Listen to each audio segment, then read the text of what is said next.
بسم اللہ الرحمن الرحیم۔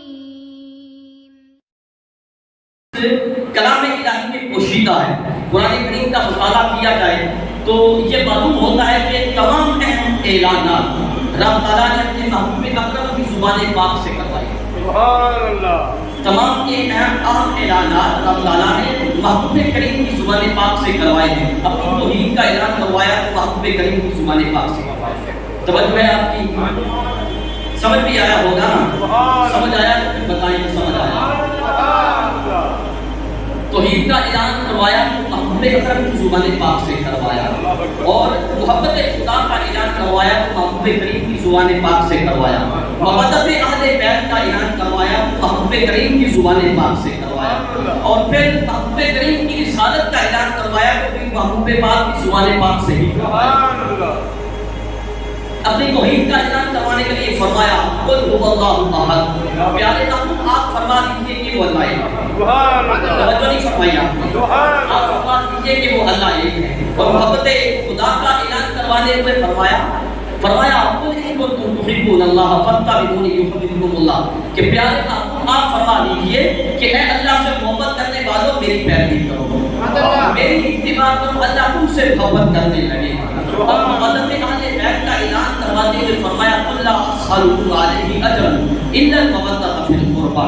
پیارے محبوب آپ لوگوں کو فرما دیجئے کہ یہ تو میں نے تمہیں ہدایت عطا فرمائی ہے، جو تمہیں سیدھا رستہ دکھایا ہے، سیدھے رستہ پہ چلایا ہے، اس میں کوئی اجر نہیں لیتا، لیکن یہ ہے کہ میرے قریبیوں کے ساتھ محبت کرتے ہیں، میری مودت کے طاقت کے ساتھ کیا ہے محبت رکھنا اور محبت کرتے رہنا۔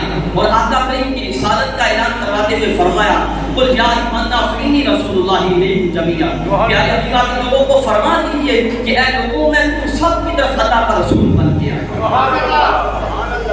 یہ انہیں ہیں اعلانات میں سے کوئی 4 پوائنٹ میں نے آپ کے سامنے بیان فرما دیے، 4 مقامات کی طرف آپ کی توجہ کروا دی۔ تو جس طرح تمام اہم اعلانات جو تھے وہ محبوب کریم کی زبان پاک سے کروائے ہیں، اسی طرح فضل خدا اور فضل اپنا رحمت خدا پر خوشی منانے کا اعلان بھی محبوب کریم سے ہی کروایا ہے۔ اس کی وجہ یہ ہے کہ رب یہ بتانا چاہتا ہے، خدا یہ بتانا چاہتا ہے کہ توحید بھی اسی کی منظور ہوگی جو آمد مصطفیٰ سے خوش ہوگا۔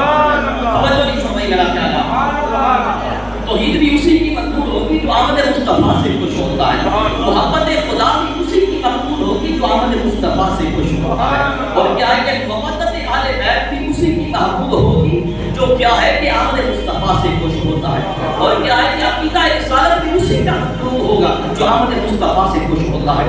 جو آمد مصطفیٰ سے خوش نہیں ہوتا وہ انسان کی چیزوں سے خوش نہیں ہوتا، جو مصطفیٰ کی ذات سے خوش ہے وہ اللہ کی ہر بات سے خوش ہے، جو مصطفیٰ کی ذات سے خوش ہے وہ اللہ کی ہر بات سے خوش ہے، اس لیے ساری کائنات حضور کی آمد پہ خوش ہو گئی اور خوش ہو کے خوشیاں منا رہی۔